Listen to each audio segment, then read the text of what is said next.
आप जिसको आप अपना मुखालिफ समझते हैं और आपको लगता है कि सामने वाली पार्टी आपकी मुखालिफ पार्टी है, आपके खिलाफ जो है उसकी पॉलिसीज रहती हैं, उसका ज़्यादा जिक्र ना करें। जो भी करना है हिकमत अमली के साथ करें, खामोशी के साथ अमली करें। अमली तरीके से अपना मुजाहरा करना चाहिए। जी। और हम देखते हैं व्हाट्सएप में नासमझ लोग आ जाते हैं और गैर ज़रूरी के अल्फाज जो नहीं बोलना चाहिए वो बोल के हम और दूसरों को मजबूत कर रहे हैं और हम कमज़ोर पड़ते जा रहे हैं। बिल्कुल। हम हिंदुस्तान की आज़ादी में सबसे ज़्यादा कुर्बानी देने वाले हैं तो मुसलमान हैं।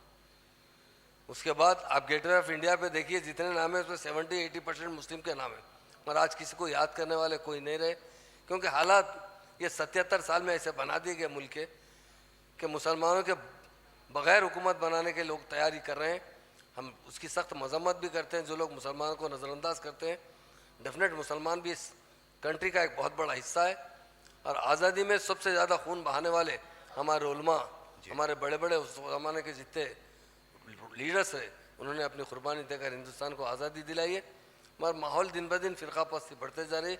इसे रोकथाम के लिए मुसलमान एक अच्छी हिकमत अमली बनाए जिसकी वजह से इख्तलाफ में ज़्यादा हवा ना दे, प्यार और मोहब्बत से रहते हुए ऐसे सेकुलर पार्टियों को जिताने की कोशिश करें। वोट सब मिलकर अगर डालेंगे तो डेफिनेट सेकुलर पार्टी को फ़ायदा होता है। और इलाकाई पार्टियाँ ही बीजेपी को रोक रहे हैं, रोक सकते हैं। नेशनल पार्टियों से बीजेपी रुक नहीं रही है, दिन ब दिन आगे बढ़ती जा रही है।